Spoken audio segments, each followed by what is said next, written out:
Welcome to Around the Reel with your hosts, Aaron Carlson, Charles Lawson, and Samantha Hanna. Ah, shit. Here we go again. You're keeping track. That's good. I haven't been Well, keeping track. it's only because every time I save it, I put it in the file and it keeps track for me. Oh, good. Because I save it as the next number. Okay. I'm glad you're keeping track of what we're doing. I have no idea. Well, somebody has to keep track. That's why I'm a producer, and you're just a director, writer, creator of all things. Yeah, You know, it's like the two of you need somebody like me, because I'm the guy who keeps track of everything. Like the fact that she's smiling more than we are, so we're fucking up the show already. Yeah, that is true. And I like her smile. She's got a big smile. She's happy. She's excited. She's ready to go. We're already on the show, so I'm warning her right now. So everything that we're talking about right now is already in it. Yep. Right. It started. We started the show when you farted before you came live on screen. So you know what? We're 100%. We have everything going, and it's time. It's like Spaceballs. We're so far ahead of what we're doing. We're watching as we're doing it. It's already being recorded and put out in the universe. That's facts. But one thing, might be too young for Spaceballs, though. She may be. But one thing I need to talk about before we get into Brielle here is notes. I'm going to talk about notes for a minute. Notes are an important thing. I'm not going to say they're not, but I'm going to tell you something. They annoy the fuck out of me. Okay? Notes are so annoying. They are so annoying. If you're a filmmaker out there and you get notes, I would really love to hear your real feedback, like your honest feedback about how you feel about it. Because when I hear them, I'm like, and it takes the enjoyment out of the initial thing you're showing someone.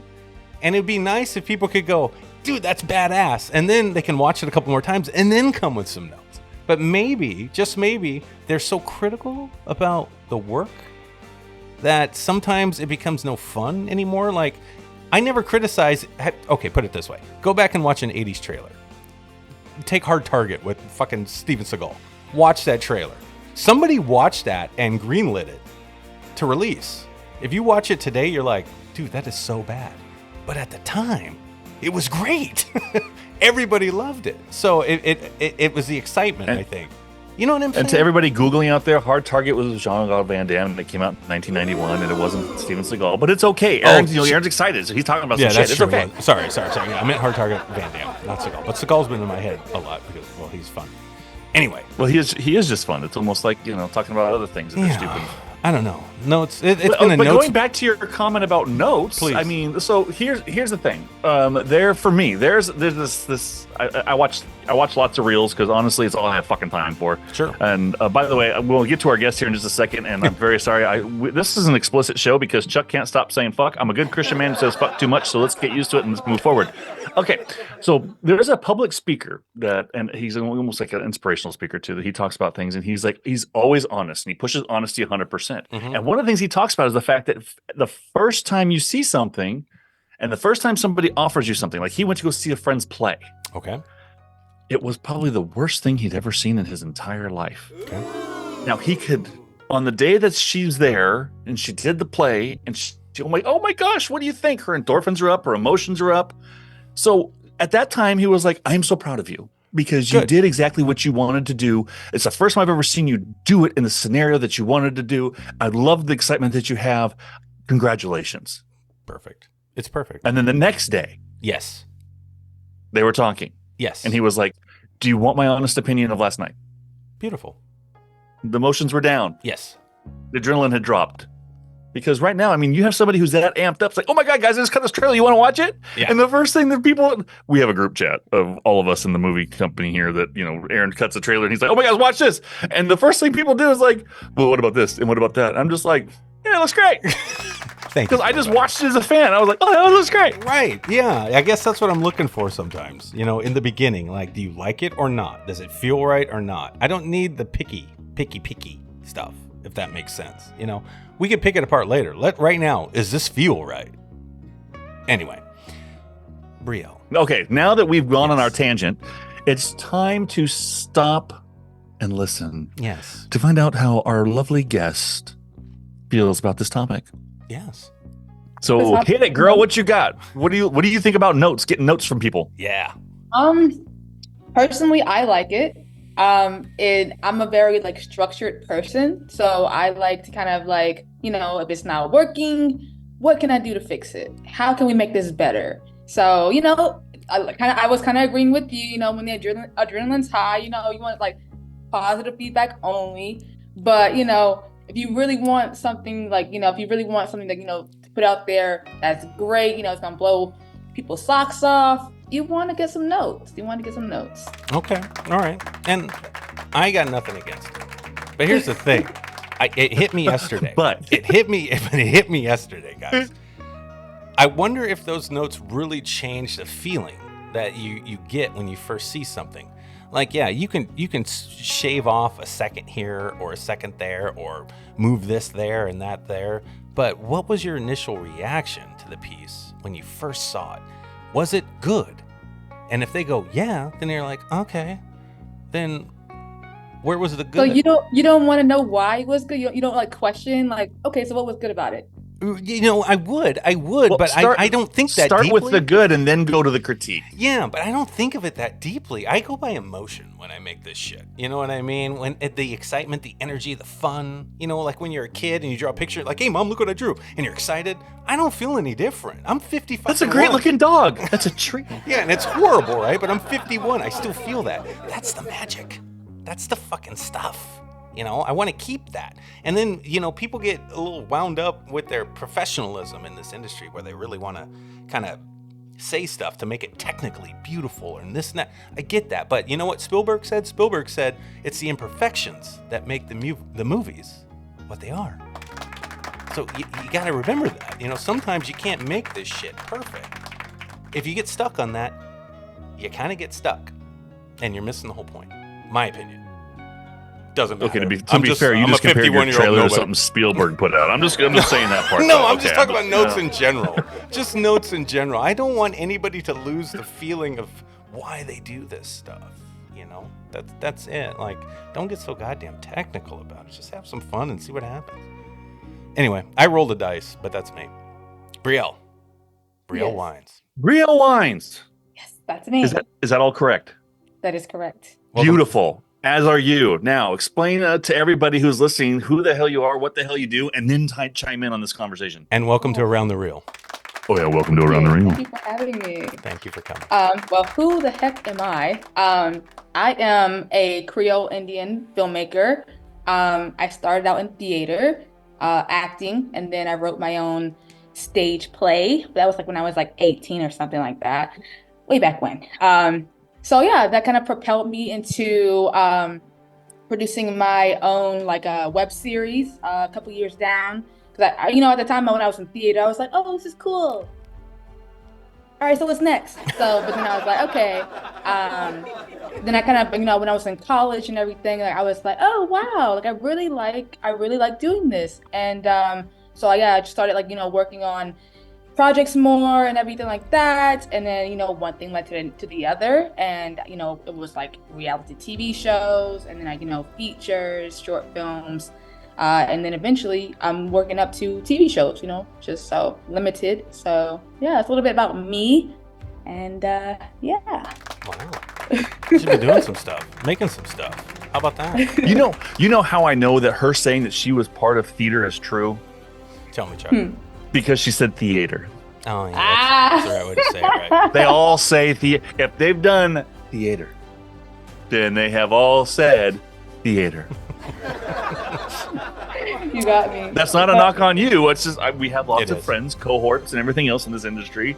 They have come from the theater, and I appreciate them for their professionalism, and more importantly, their fucking enunciation. I'm so intimidated by theater. I have no idea. Well, that's because if you screw up, everybody's just like, I know, and I suck at lines. There's no way I could do it. Like, okay, Brielle, so you wrote a stage play. Mm-hmm. How is that different than writing like a screenplay for a script? Is it any different? Yeah, you got to know where you're coming in for sure, like stage right, stage left, front and center. It's a lot more like technical with the camera, with the films and everything. You just like, oh yeah, we're in that corner. Don't really have to worry about the audience. Where's the audience? Like, there is no audience. Mm-hmm. You're the camera's the audience. So, but yeah, that's that's theater is I love it, and I do want to go back into it eventually, but right now I'm stuck on kind of the film. I don't blame you. So. No, I don't blame you. No, it's fun. It's fun. You know why? Because it's important to be able to say cut. Okay, do that shit again. Yeah. Well, theater is so intimidating. I swear to God, I got nothing but respect for anybody who does it. It's such a monster. It seems like to me in my brain, and I might be overhyping it, but I'm not sure. But to me, if I was in a play and I knew it was my time to get up on stage, I'd be shitting my pants. I'd be so scared, like, oh my God. And then you walk out there and all these people are watching you and you're live. And I know that sometimes it's not perfect, so you got to improv your way to the next sequence and whatnot. But still, though, dude, the balls it takes, like, you got to have cojones. That's all I'm saying, to do that. Did you said you got started in plays, right? Is that how you got Yeah, okay. That's how I started. Like I was like, when I was a kid, I always wanted to be an actor. But then like I went to this acting agency. They're like, oh, you're not good enough. I'm like, oh, really now? So yeah, I was kind of heard about that for a minute there. And then I was like, I'll show them. And then that's kind of how it went. And you guys did your thing. We'll see. Wow. Okay. No, that's good. Yeah. So immediately you had thick skin enough to go, fuck you, I'm going to move on and do my own thing then. That's gangster. I love that. You said it. Yeah, I love that. Good for you. That's what it takes. As we have learned by witnessing and watching a few of your shorts and and some of your films and some of your things, we realize that you are a faith-based person, much like myself. However, you just don't go the dark side like I do. And so we appreciate the fact that you're trying to keep yourself under control. So yes, you can nod every time we say the word that you think fits appropriately. Yeah. It's a family-friendly show. Just yeah, we also yell fuck at our kids all the time. Actually, Chuck, I wouldn't say that I don't go dark just yet. What you've seen is only a snippet of what Brielle Wines is really up to. Oh, so. And I did refer to myself in the third person just now, but that's only a snippet. So there is some Christian horror out there that I'm working on right now, some Christian thrillers, and then outside of the Christian world, just rom-coms, thrillers. I don't do. How come you have to go outside Christian to do rom-com?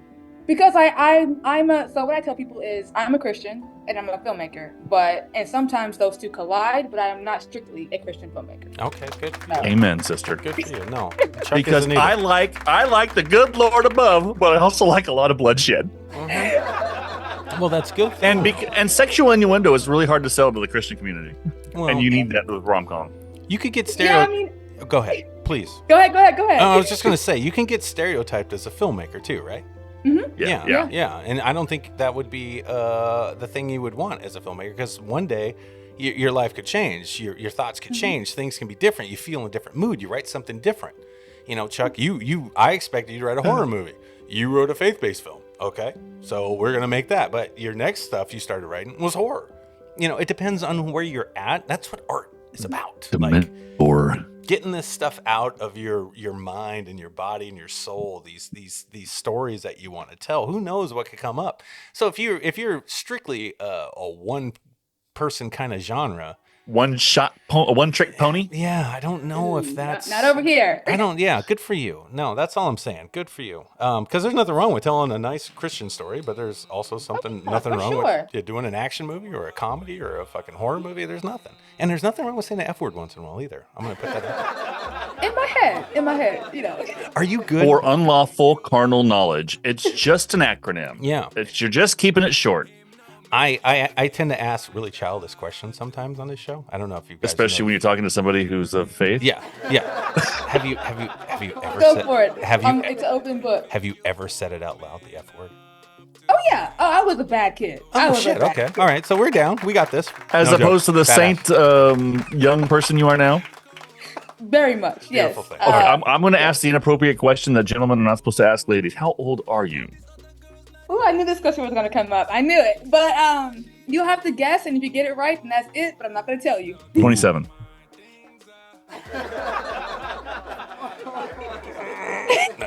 You know what? That's the beauty of radio right there. That uncomfortable silence. I'm not even going to fucking throw that out. You got balls to do that, Chuck. Man. You know what? You're a very nice lady. Very nice young lady, we can tell. and we're just going to go from there. Yes, we're going to go from there. Chuck, I'm going to save you on this one. There's no saving. I'm still curious as to how old she is. Yeah, but you're going to have to just keep that to yourself right now. If she's younger than 27, She's younger than kudos. 27. You have a wonderful outlook on life. And if you're older than 27, damn, girl, you look good. She's younger than 27, Chuck. Yeah. I know. She's like 23 because she already talked about high school, college, and then her film credit scores just come out of 2023. You're still so I'm stuck going to on it. guess she's closer to 22, 23. We're just going to move on now. You already... You know what? I'm going to text the people that we all know and find out how old she is. It's good. It's good. Because you work with some of our favorite people. Yes, you Megan do. said. Oh, yeah? Holbrook. Yeah, right. Let's move into that. So we got a chance to watch some of your shorts, but before we get into that, so you transition from stage and you start thinking, I want to make movies. What made you want to make that transition? If you want to get like honestly, you want to No, lie to us. Well, fuck, it's a show. We don't care. It's all about telling stories. No. Okay, so honestly, what made me transition was well, the fact that I was in New York. So I was living in New York for a while during COVID at that. So I never got COVID, thank God. But I was there, in that creative energy, and I traveled so much that I was always in travel quarantine. So, a girl was locked down for like 2 weeks back to back to back. So I'm like, okay, what am I gonna do? So, that's when the idea started coming and everything. And then one day, I had this dream about this, like one of my other like feature films. I'm like, okay, I'll write it down. And then that kind of just took off from there. And I'm now at like, I don't know, 20 plus features. So yeah, God is good. So God is good. God is great. God made Mom make chocolate cake. I've never heard that one before. Come to my house. Mom makes chocolate cake. Okay. All right. Finishing and solidifying 20 features is a huge deal. That's a big number. Most people don't do that in an entire career. You realize this, right? This is where radio is. This is where talking comes in. Yeah, that's a huge deal. So we have known people on this show who did one feature. It came out. It was what it was, and it was good or it was bad, but it did what it did for its run, and they quit. Really? yes, that's facts. That's the thing I always tell people: don't fucking quit. The next thing's gonna be better. Yeah, Everything we do is better. Yeah, Mm-hmm. you gotta Always. keep going. You gotta keep going, especially if you love it. And maybe So- they didn't love it. Maybe that's why they didn't do it anymore. And obviously, that's what it is. Because if you fucking love this stuff, you won't stop. Brielle had someone tell her straight up, "You suck. You're not going to do this," and she didn't stop. That's the kind of fucking brain you gotta have. You gotta have it. Gotta have it. I mean, I just, for me, like as a female of color, I have so many stories to tell. With it being Juneteenth, hello. So No, this is going to come out a week later. Sorry, guys. Yeah, but still, we're recording on Juneteenth. It still counts. Yes, It still counts. that's the important thing. It's the Yeah. important day. Yes. Says the white guy of the show. Yeah. Thanks, sir. The white Christian I guy. feel like there's just so much to tell, and I feel like Hollywood just doesn't tell it the way I see it. They tell it the way they see it. Yeah. So I'm just trying to like educate and put some culture out there. So. Yeah. What makes you feel like you're the one to tell them? Because there's no one like me. So that's just the easiest way to say it. That's true. That's a fucking awesome answer. No, it's a great answer. Yeah. But yeah, I don't know. Sorry, I'm a my adjective is kid, stuck today. so- I'm sorry. You're good. But yeah, I don't know. That's just the easiest way. There's no one like me, and I come from such like a diverse background that that's why I'm in like the Christian world and the secular world. I got too much to tell. Too much. So yeah. Okay. All right. Well, that is interesting. I mean, I've had the same conversations with people in our industry, even the very own Jasmine, who you had in your most recent feature. Same kind of thing. It's like you don't get to see. It's like Hollywood sells the bad side of Black America. Mm-hmm. There's so many different possibilities of stories to tell from within all the structures wherever they're living. Mm-hmm. But that's not what sells, and I hate the fact that that's what they live by. Is that's not what sells. That's why we have indie film. That's why we have indie film. That's it. Right. Yeah. Well, I mean, it's just unfortunate that everything is like, oh, slavery. Let's just do slavery like 24/7. Like, because that's what people want to see all the time, slavery. Because we're totally past that. Yeah. Okay. we are. Yeah, but this might be an eye-opening comment from the brown guy, but we are people. We live in the same place that you do, and we deal with the same things that everybody else does. So I don't know why it's such a big deal at all. I never have since I was a kid. I have no clue why there's even anybody would say anything. We were just at the park on we were at the beach actually. Father's Day weekend? It was Father's Day weekend, yeah. And I was grilling out there. And we were in the harbor, Chuck, Gig Harbor. Now, Brielle, Gig Harbor's pretty white dominated area. She's from the area. She might know. She probably does. However, yeah, I don't blame her. Yeah. So I have a tendency to go over there because Chuck lives on that side of the bridge. Sam's from that side of the bridge. And, we there's a nice spot over there. So we go there. And I'm fine. I'm grilling. My daughter's throwing on like R&B music playing. And everybody was cool. There's no problem with the white folks. But there was a group of little white kids and teenage boys playing ball, saying some stuff about black people. But they were just joking. They were just talking shit, saying something about, oh, you can do like a black dude, and it was just these comments they were making. Well, that was the only black guy out there. I'm the only one. And I don't think they even saw me, so they didn't even know I was there. They're so used to saying that stuff without repercussions that they have no idea what it would be like if they came on the other side of the bridge and tried to play that little game they were playing over here. And them brothers would hear that shit. They would have no idea. They would be in for an eye-opening. Oh, for sure. Yes. For sure. They all up in the face, They're like, oh, mom, Yeah. no, mom now. Right, No, exactly. mom, now. Yeah, and Sam actually heard it, and she was like, "Aaron, you're gonna go say something?" I'm like, "Nah, bro, I'm not that type. I'm trying to make some hot dogs right now, so I'm cool." But I'm spending time with my family. Yeah, and it's just it's weird to talk about this on Juneteenth, but at the same time, it's reality. It happens. Mm-hmm. It's strange, and these things for black filmmakers, Brielle, like you and I, will have a tendency probably to deal with without even knowing we're going to deal with it. I think a lot of other people out there that, for the most part, will accept us and embrace us, right? But there's going to be some that won't do that for whatever reason, but they won't say it. You won't know it, but they will. But you know what I'm talking about. Mm-hmm. I know you know. And that's that okay bullshit. though. Yeah, it is. It's, Now here's what's funny. With all that, Mhm. and I want Brielle's thoughts. But me being a producer guy, yeah. if I came to both of you and said I want to put together a collaboration for February, Yeah. Me, one of the whitest fucking people on the planet, want to put together a collaboration to celebrate you guys in February, would you do it if you didn't know me?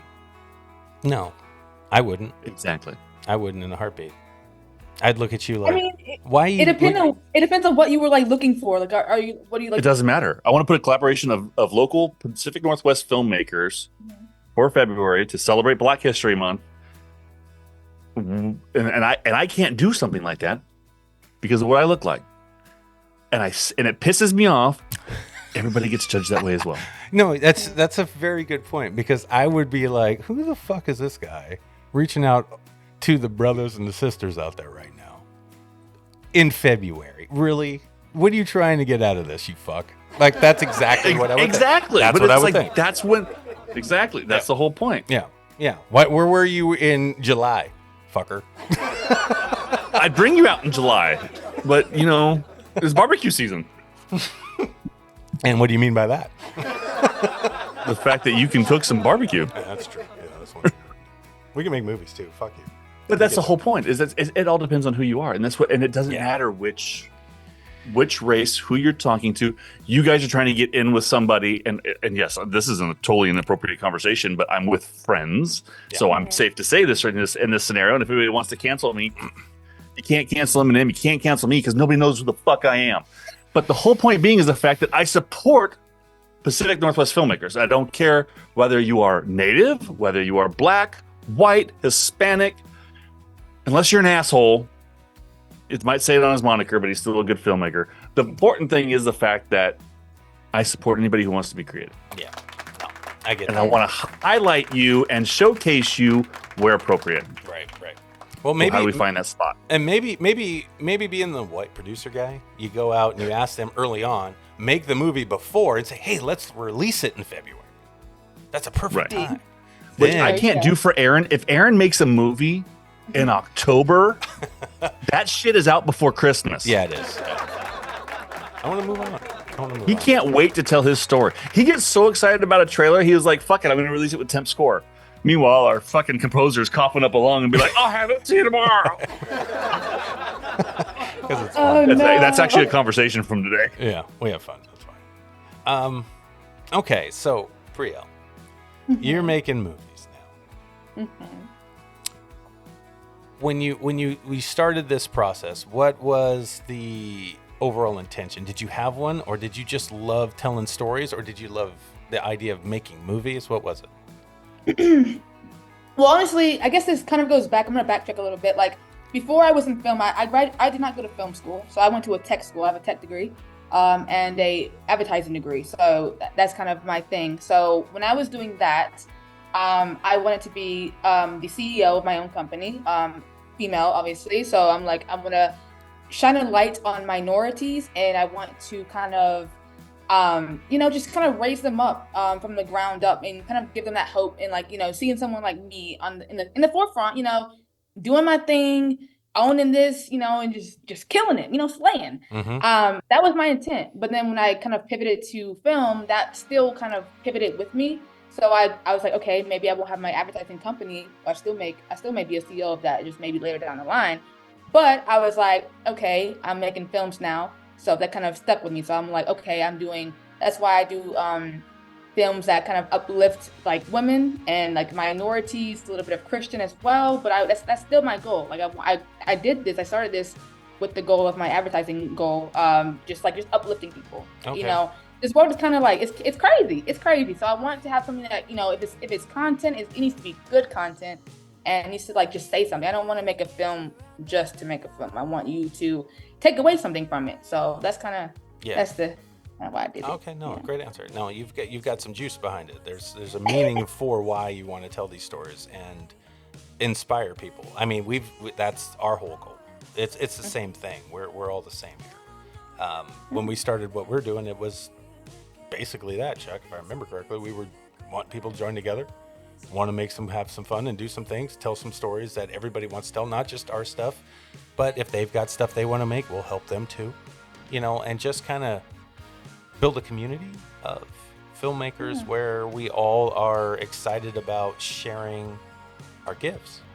That's basically it. And if there's people out there that respond to that, which we've found out there are, then we can smile at each other and be like, all right, that's it. Let's make something else for them. Let's go. Let's make something else for those people. Let's go. And now, granted, we learned early that when we reach out to people and offer our assistance, sometimes our intensity and our excitement level can be a little overwhelming for those new filmmakers who are trying to figure out what they want to do. That's a nice way to say it. Thank you. I don't think of it that way. Aaron can edit in a flash for the way he does things. Now, granted, he's a great director, writer, and everything else, but as far as editing skills, that boy can put together a puzzle like he's blind and it's Braille. It's the best part. However, me being a producer that I am, we scared away a friend because they're like, I'm looking to maybe get some help for some film, and I shot him so many documents of things that we could do to help make his production run smoother that we scared him away. Yeah. So anything can happen, even when you're trying to put yourself out there to help other people. So yeah. Well, let me ask you this, Brielle. Have you felt any pushback so far in the Pacific Northwest from any other filmmakers? Do you feel like there's something that's out there where you're like, God, how come those people didn't like my post? Do you feel that ever? No, actually, I've been quite surprised. I just moved here like about 2 years ago. So I've been pleasantly surprised about like how much, attention my posts, most of them have been Christian. So it's like, wow, they want to be a part, like I wasn't really sure, with me, I'm like, you never really know how it's going to go. I was like, why are you posting this? What are you doing? But No, never. So Good for I've you. been lucky on that side. That's good. That's good. That's good. No, I feel that way too. But there is some that I wonder why they don't respond, and I know they see their stuff. I know because I'll like their stuff. I'll share their stuff. How come they don't do that for us? And I can't help but think other people would think that way. But you know, if Sam was here, she would tell you it's because you have an ego, Aaron. Blah blah blah. But I'm thinking deep down, like we all have something to go. Yeah, I wanted. How come? Why didn't they do it in return? How come we're not all on the same team? We're all doing something that we have a commonality about, right? You know, are you competing with me? Do you not like what I'm doing? What's the point? I mean, in this You know what I industry, mean? everyone's competing. I mean, we're competing, but we're competing at the same time. But for me, in my head, I'm like, okay, I'm black out here. You know, like I love that. there's other black filmmakers out here, and I'm like, now how do I do this? Right. You know? Right. Yeah, but at the same time, you could take, and I still want to do this. Okay. The producer side of my brain wants to do this. I want to take a story idea, and I want to send it out to people in different areas Yeah. across the country. Some of our friends across the country who do things. Mhm. Give them the story idea. Tell them to make a 15 minutes or less short of a story idea, and let's put them all together and see what we all get up. Yeah. Be fun. It'd be fun. Because everybody is different. I mean, honestly, Brielle, you're not competing with Aaron, the other black filmmaker in the area, because you guys don't make the same kind of content. Right. Right. The funny thing is you'd actually be my competition when we say goodbye. But I don't look at it as competition. Right. I think you're an amazing filmmaker who can do the things that she wants to do, and I have an idea of what I want to do, and I want to see if it can come to fruition. The only thing I compete with is our last film, our last project. Yeah. Yeah. Yeah. I compete with myself. It's like golf. You know, I look at Same. filmmaking like golf. You know, every day you go out there and you're just it just fucks with you, and you're like, Jesus Christ, come on, I can do this. Sorry, I didn't mean. Sometimes to you're say Tiger Woods, and sometimes you're fucking Bill. You know what I mean? Yeah. I don't look at everybody else and what they're doing, but when I do see what they're doing, and I notice those things about how, you know, the community for the most part is solid up here in this area. It's solid, Brielle. I'm telling you, 2 years you've been up here my whole life. We didn't really learn there was other filmmakers until like 2017, but that's a different story. However, for the last fucking years here, it's a solid community of great people. So, and most of them, a majority of them, want to just make good stuff. That's all they want to do, you know. And if you're a positive person and you're making positive, you know, films, and you're great on set, and you know what you're fucking doing, and you're excited about it, and you talk to these people, and you're like, fuck, I'll do it, let's go. You know, that's all it takes, you know. And people get stuck on the budget thing or this and that. I wouldn't worry about those things, because we've learned that even though you may not have the money to do what you'd want to do to pay everybody, you'd be surprised at how many people just want to work and do something good and want the freedom to perform their craft, if that makes sense. There's this anomaly in the industry where I'm hearing it from different sources where, you know, after a while, if you don't start paying people, they're going to dip on you. Depends on who you're working with and why you're doing what you're doing. And that's the honest truth. And I can vouch for that. We've made a budget for this last film. We had another one from another one. We paid people on our documentary that we made. And in the Horrorverse, it's kind of like a fan film thing. So we had a crowdfunder, you know, but there's people out there that are like, put the money in the movie. Don't worry about me. It's not worth paying me for my day at this rate. It's not going to do anything for me. Let's just make this and get it out there, because they know the exposure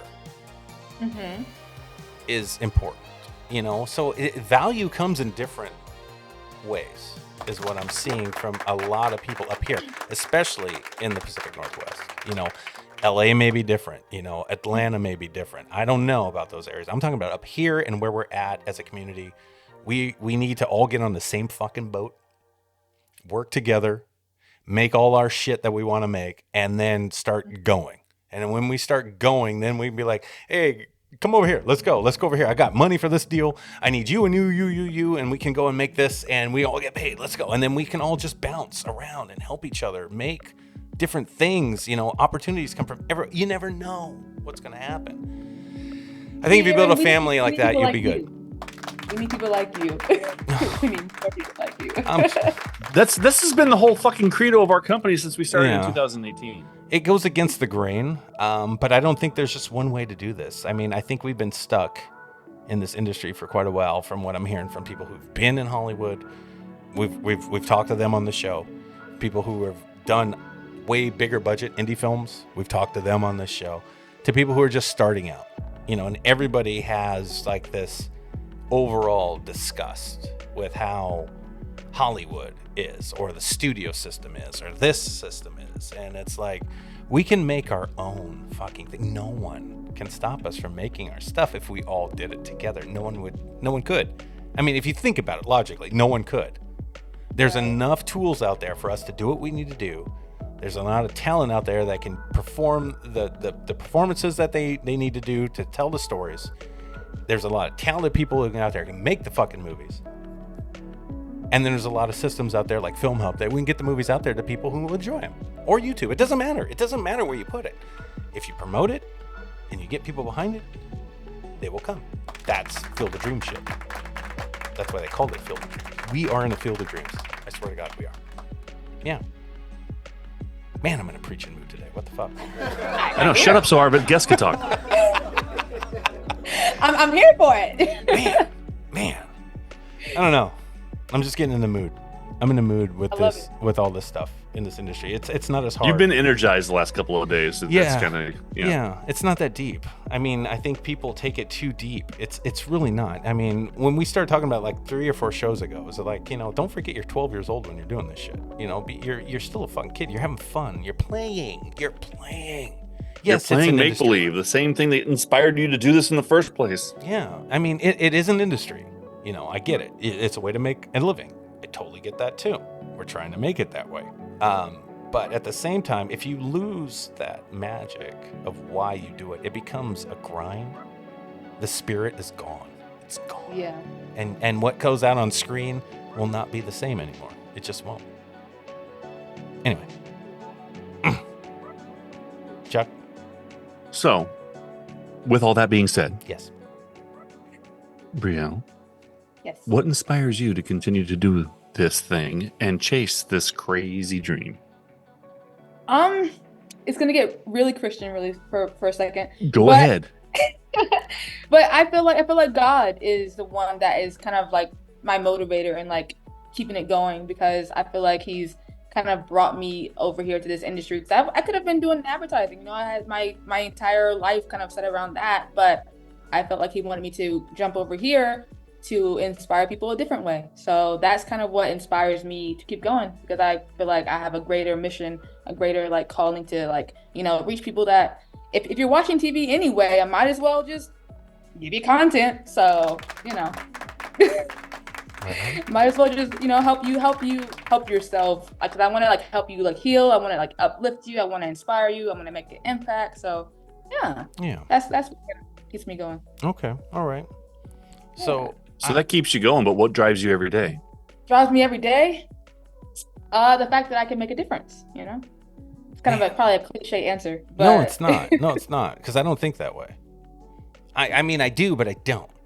That's the interesting part. Like, I think deep down somewhere, it's like, I know why I'm making these movies for people. I want them to smile. I want them to laugh. I want them to be scared. I want them to be happy. I want them to be really disgusted. I want all these emotions that come out of them, right? Whatever it is we're making. But at the same time, deep down, I still do this stuff because I love it. And I'm hoping that people who are like me will enjoy it. I guess that's where I stop, that thought process. That's why I don't get offended if people who watch it and they're like, dude, that sucked. It's stupid. I don't give a fuck because you're not my guy or you're not my gal. You're not the people I'm made this for anyway. So get out of my way. I don't care about that. Thank you for watching. Move on. And that's how I feel. But, there are people who get what I'm making or that Chuck's making or Sam's making. And those people, I just embrace them. I just take them in. I love them so much because we found them. It's like a treasure hunt. You know what I mean? Mhm. And I love that. So, how is it going on your treasure hunt with the films you've made? It's been a journey, that's for sure. You saw the trailer for the beginning. Yes. The great. one with Jasmine, yes, and Jonathan, and a couple other stars that you may or may not know. But yeah, that was the journey. That's a part of something I call the Jesus series. Bringing Jesus into the 21st century. So that was film number 7, the last film in the series, and from there it's just kind of like, I'm just kind of gonna keep doing, what I feel like is different, is, the most kind of crazy thing you've ever heard before. I'm like, okay, what's something you ever heard before? Okay, here's this. So I yeah, love that's it. kind I of love it. I love it. Tell us about the beginning. Like, what's the premise of that one specifically? Okay, so that is a modern day adaptation of Adam and Eve, but they're in the business world. So in this one, this was a short film proof of concept, right? So this was me just, putting something out there. I've been trying to create an Adam and Eve movie for about 2 years now, but I came up with nothing. I'm like, okay, what is the deal here? And then all of a sudden I got this idea popped in my head, like probably last December. And I'm like, oh, gotta write it down. And then a month later I made the film. So yeah, that's just me putting Adam and Eve in the business world, giving them a different story. And then the feature is coming next year. And yeah, that's the entire story. That's Cain, Abel, Seth, Lucian, the devil, and Adam and Eve. Everybody's there. Wow. Okay. All right. That's creative as shit. I like it. I like that. So you're taking these old biblical stories and you're moving them into today's world and making it your own. Is that what we're doing? This is the only one that I've made a adaptation of. Everyone else, all the other ones have been like Jesus only. So like, okay, it was like, for instance, like Jesus got a job in the first film of the series. Jesus was. Come on, Brian. Brian's a good kid. Huh? That Brian's a good kid. Yes. Right. And then my other film, Left Unread, was about kind of Jesus having to communicate via text when the world can no longer hear his voice. That's kind of like me bringing Jesus into like the more tech modern, doing a little bit of other stuff. And then the other ones are kind of, it's all been Jesus. But this film was very special because this is the only one that's actually contained a Bible, like a biblical characters. Yeah, I kind of wanted to expand on that a little bit more. I was like, okay, how am I going to do my 7th film the best, like have it be like, okay, going out with a bang. I'm like, I've always wanted to do Adam and Eve. Why not do that? So, why don't we go back to the beginning? right. Oh, so, perfect. yep, that's what we did. Okay. All right. So let me ask you this. So because of the fact that you have an advertising background, and is that what brought you into the whole business world, office settings, professionalism? Mm-hmm. Is that what was that your influence on it? So yes, because them advertisers are dirty. Hey, listen, not all of us. Not all of us. But yeah, so I was like, okay, I'm a business girl at heart. So I'm like, okay, I love doing what I'm doing with the Jesus Jesus series. And then I'm like, okay, let's do a little twist. Because there's been remakes. I don't know if you about those, but there's been remakes of the Prodigal Son, Mm-hmm. and just a bunch of other remakes and stuff. I'm like, okay, they stay pretty true to the storyline. I want to make something different. So my film, it does stay with the overall story of Adam and Eve, but it's called The Beginning because I added Cain, Abel, and Seth. Seth doesn't even come into play in the Bible until Cain kills what he does. Cain does what he does. So that's kind of you don't have to worry about doing the whole. It's not a spoiler. A lot of people read the Bible. No. So if you know the Bible, then you already know what's going to happen. Mm-hmm. Kind of. Okay. So, okay. With an artistic twist. I won't let you I won't let you think you know what you no, not yet. That's fun. That's fun. I love that. I love that you're doing your thing though with these stories and retelling them. I think that's great, and bringing them into today's world. I mean, How are you going to reach somebody? That's the biggest thing with the Bible, because I'm not a Christian person. I don't know what the fuck I believe in. I have no idea, and I don't care. This coming from a guy who puts religion into stories more than I do, and I wrote an entire script based on it. Yeah, it does. There's always some biblical thing in anything I write for some reason, somehow, some way. So I don't know what that is, but trying to answer your own questions. But go ahead. Yeah, but I'm not going to give that to whatever. I just do my thing, you know. And if it is God, I'll find out one day, and he'll be like, "Bro, you never accepted me." I'm like, "I don't know. I didn't know, dude. I'm sorry. I read the Bible when I was a kid, teenager, because everybody was telling me to read it, and then I didn't know I couldn't even understand it. But see, that's didn't know the what thing. You read. Yeah, that's the thing. You're doing really good. You're going to be. But it comes out in you every day. You're going to be able to help people. God has Brielle. a way of working. Yes, but you're going to be able to help people understand it, Brielle. That's the beauty. You know what I mean? Yeah. You're going to break down the, tithis and thous and all that shit that everybody's like, what the fuck are they talking about? Like, you're breaking it down in a way where maybe the moral of these stories can be heard. And I love that. That's a great way to do it. And I'm not saying you're dumbing it down. People are dumb. You got to just help them understand. That's me. Don't being call our honest. audience dumb. The numbers are going to drop even more. I'm just saying. I'm right with them. I read most of that book, and I had to go back and find the one where they had the stuff on the bottom of it, where it actually explained everything you read. It was that helped me. That book helped me understand what I was reading. It really did. I'm being honest with you. So I guess for me, like I do want to have. So I feel like it's like people see, like, think about Christianity and God and Jesus, like they don't think it's like relatable. So that's what I aimed and I do bring to the table. Like I hope I do, make it relatable. Yeah, like I want exactly. to make you feel like, oh yeah, like I understand now. Like all that, like thou shalt not, I don't know what that is, but I do know what this is. So, Yes. yeah. No, that's a great way to do it. I'm telling you. That's the beauty of you being a storyteller and having, these stories you want to tell, these lessons you want people to hear that affected you. Chuck did the same thing. You did it, dude, when you wrote yours. Yours is a faith-based film, obviously, right? But you wrote it in a way where it could be considered a love story. Right. And they just happen to mention Jesus sometimes. You know what I mean? But the spirit is there. Yeah, the spirit is there. It's not quoting biblical scripture. It's not doing these things. It's telling a moral story. A story about love.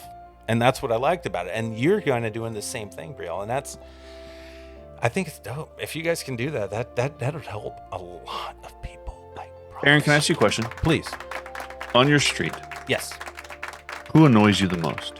On my street? I don't know any of my neighbors.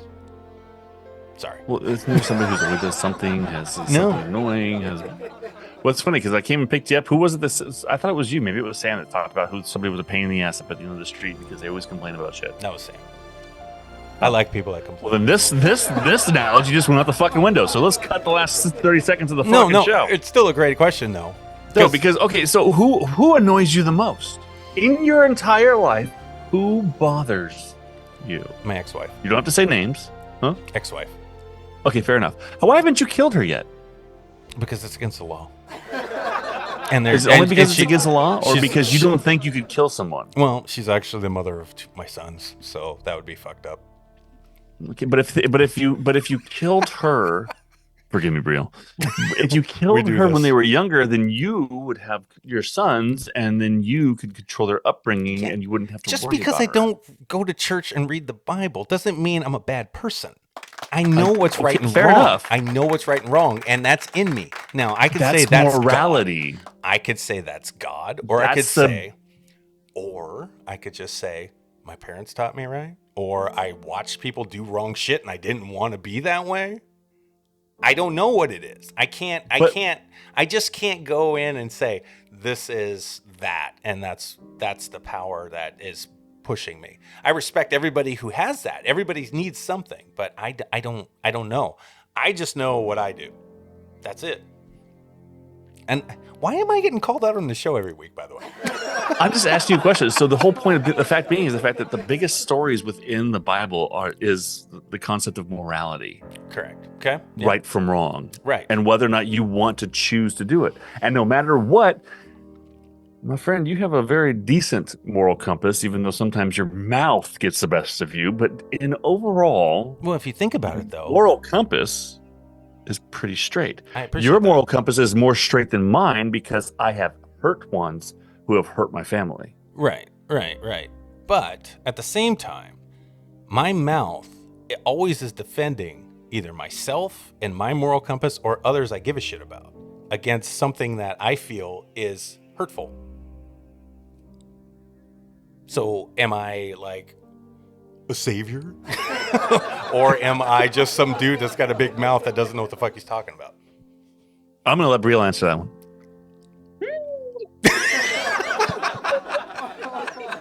I love you, Brielle. That's badass. That's fun. She That's said, fun. I can't keep my mouth shut when I see wrong things happening. And I could be right or wrong in those wrong things. You know what I mean? If I see somebody doing something wrong to somebody, I'm like, no, that's not right. I got to say something. I don't know if I'm right or not. I just feel the situation out. I read the room. It's something is wrong here. You know, I have a tendency to think I feel that. And most of the time, I'm accurate. Have I been wrong? Absolutely. But for the most part, I'm above par. You know what I mean? I'm doing pretty good. I'm 51 years and I'm doing pretty good. Yes, I have my mistakes. I made a mistake on this person. I was wrong. However, I'm always going into situations, and this same way with film, Brielle. When I go in a situation, I'm not expecting anything but what it is. I don't go in with expectations. I just go in to have a good time. And with people, I'm totally opposite. I'll go in expecting the worst and surprised when it turns out good. Or if it turns out bad, I'm like, what do you know? I was right again. That's how I kind of approach things. But it's weird. It's weird that I can switch gears when it comes to filmmaking and actors and crew members and the set and everybody else, and all these people are there. But it's almost kind of like I've been able to understand who I want to work with, why I want to work with them, and that's why we're doing it. So there's trust, and I know that they're committed and they're nice people, and I don't have to deal with bullshit. That's why we don't do auditions. I reach out to people. No, fuck auditions. I do an audition for a role if I couldn't decide on 2 or 3 people. If I know who it is and they want to do it, I already know. Let's go. You know, and I know that offends a lot of other actors out there in the Pacific Northwest, but if I have a feeling... because they want a chance. Well, no, it's true, but I mean, if I write I want to work with CCC. Fuck off. But at the same time, if I write a role later down the road and I think it's this person, I'll reach out to him and tell him. You know, right away, I'll be like, I got a role for you. I know you'll do it. I know you can do this. It's you. You were in my head when I was writing this. Uh-huh. And that's how I kind of roll. But I don't know if that's, again, though, I don't really care about the norms. I'm just trying to make stuff. And I want people to have fun making it. And I want them to be engaged making it. So I don't know. I don't know if it's the right move or not. I just know that we get shit made, we get it done, and we keep moving forward. And the process is working, and it goes against kind of some of the normal things that are going on in the industry, the way they do it. But we're not wasting any time either. So I don't know. You tell me, Brielle, what do you think? I mean, I'm there and I'm not. So I'm 50-50 with you. So like I worked with a lot of people, you know, in these 2 years that I've been here. So like, yeah, I'll write something and I'm like, like I worked with, you know, so and so. Yeah, definitely. You know, I'll have them like, you know, I may just have them like, you know, read something to me, and I already kind of know like I'm gonna hire them. Right. But and then you know, obviously if I don't know you, then I don't want to be like, oh yeah, for sure you're gonna be no. I gotta make sure you can do it. You can do it, right? People in LA, I'll fly them up. They can do it. So yeah. Okay. So let me ask you this. So did you audition Jasmine? I did, and she was actually for her. I have intuition when it comes to actors, and she was exactly what I was looking for. I was like, I wanted a girl. Anyway, she was. Anyway, so let me ask you this then. I wanted someone very specific, and she was like, oh, when she auditioned, I was like, she's exactly what I'm looking for. However, I didn't hire her right away. I was like, I had to I was waiting, 'cause like I have this thing like I never really quite move when I like know that I know. Yeah. So I'm like, okay, let's see. You know, see what else out there. But no, she was the one for sure. So if that was the case, why did you audition her? What do you mean? Why did she have to do an audition if you already knew? No, She because didn't no, know. I knew after she auditioned. After she auditioned. So you had no idea the work she did before. And No, I had Okay. never, I Okay. had never heard of her. I Okay. had never heard of her. Okay, that's fair. That's fair. Yeah. I would not audition Jasmine because I already know how badass she is. Okay. Well, but then again, we brought her in, and the funny thing is she does so much of our stuff, and we brought her in for Say Goodbye that we started, 3 years ago, and had to scrap and then go back to pre-production. So yeah, we wouldn't audition her now, but she did audition back then. She didn't. She didn't audition for Say Goodbye. Yeah, for Sarah. If you did an audition alone, I wasn't there. We did all our auditions that day with Ira and everybody that was coming in. You know the day you always say Megason didn't show up? I don't remember I Jasmine blow up showing up. Megason all the time. I don't remember Jasmine showing up that day. No, she wasn't there for the auditions, but afterwards when we lost, because Jasmine came in after Sam decided not to do the project Right. because she didn't want to act as much anymore, and she had her documentary stuff. Did you going on. ask her to do a virtual one? She did. Yeah, she did a video. for us. Okay, fair enough. Okay. Yeah, Chuck's that way. He'll want to audition people. I just want to hear him read the words, and after I hear the word, I love it. Like that's I could be a casting director in another life. I love it. Like I know exactly what I'm looking for. I know exactly, the people that get it right the first time, they're the best type of people. And that's just nothing against people that have a second try or anything. But Sure. yeah, I love hearing people like audition. It's just one of my favorite things. It's a fun process. No, I love the auditions when we did them. I've just never done them for any of the stuff I've made. it was the auditions for Say Goodbye. We did 2-day auditions, and that was the first time we ever did a full blown audition for any of our movies. Right. Other times it was begging friends and family to be part of the movie, but we were still low and trying to figure things out. But you do ever see, since then, now that we always make the joke. This show is one of our auditions. correct. Yeah, We get to bring know actors people. on, we talk to them, we get to know them. It's like, oh, she can totally fucking pull this part off. Yeah, just by your personality alone. Like I already have parts for you already. Like if you acted, I know what you could play. I actually do act. See? Yeah, I totally know what Well, you could then play. act like you want to. Yeah, that's how we do it. But I know I'd love to it's- kill you sometime. He's that way. Like yeah. Kill who? You, girl. Nice creepy chick. That's right. Yeah. I gotta stick to the moniker. I know. Well, we're in the middle of horror stuff right now, so excuse my friend. It's fine. I forgive you. Yeah, he's Jason Voorhees right now, so he's in the killing mode. Dude, your Got it. shots, by the way, in this last movie are dope. They're dope. It looks good. Yeah, it looks good. The work you did on the costume is fantastic. It looks you. great, Chuck. It really does. Yeah. Okay. Brielle, so last question before we end the show. How are you getting your movies out there? What are you doing? I'm always curious about that with filmmakers. What's your choice? Are you a film festival person? Are you moving towards distribution? Are you just, hey, I'm going to put my shit on YouTube and build a page? What are you doing? A little bit of everything, right? I have some stuff on YouTube. I have some stuff that's on Amazon.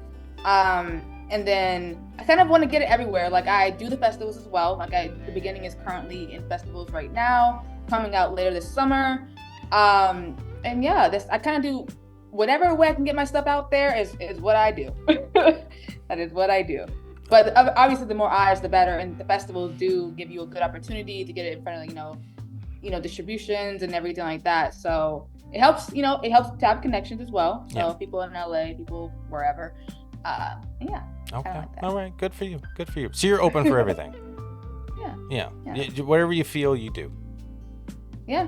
I love that. Sometimes I have downplayed YouTube a little bit. I'm like, the mom was like, YouTube it's a good I'm like, you're right.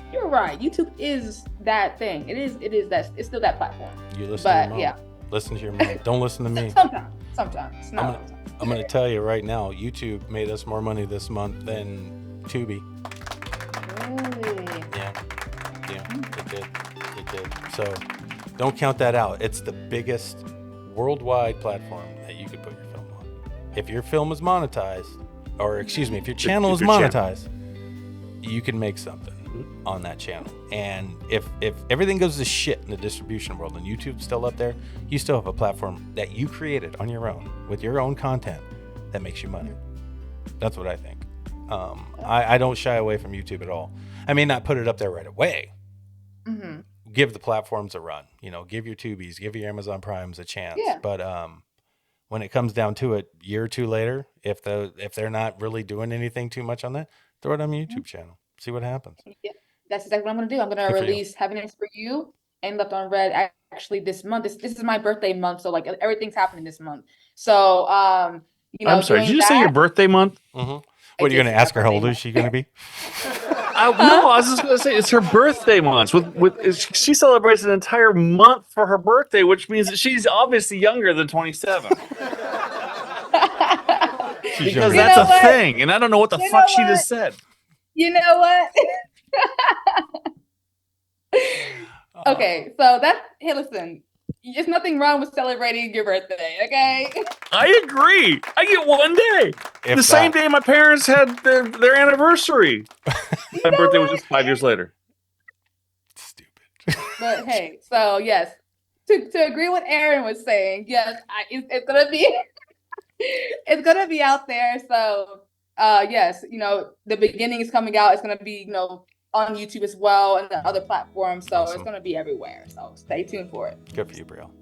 Go ahead and drop some of your plugs. Like where can people find you? Where can they see some of your work? All that. Well, my Instagram is the Brielle Wines. That's me. And then Left on Red and Heaviness for You is on Amazon Prime. Other stuff is in post-production right now. There's a movie called Christmas in Leavenworth coming out in July because Christmas in July. And yeah, that's a little bit of something. But you gotta stay tuned. Can't tell you everything. Right on, Brielle Wines, ladies and gentlemen. She's badass. Okay, I'm gonna ask you this really quick before we do the things that we do to finish off the show. Do you have a YouTube channel? I do. What is your YouTube channel? Brielle Wines. Brielle Wines. Brielle Wines. We'll get it in the show notes for everybody. Chuck? Yo! Brielle set us straight, bro. She knows what's up. Well, of course she set us straight. She brought the word and she was inspired to try and fix us fucking sinners because all we do is screw things up in the most creative of ways. Brielle Wines, thank you for joining us on Around the Reel. Thank you for hanging out for a conversation about all things creative with two creepy, weird-ass people who actually enjoyed and loved having you on their show. So, yes, there are so many things out there that you can do to try and get your creative content out there. However, we are pushing YouTube because YouTube is always going to be there for you. So if Brielle Wines, go to YouTube, Brielle Wines. Are you paying attention? It's in the show notes. Her name's on the show.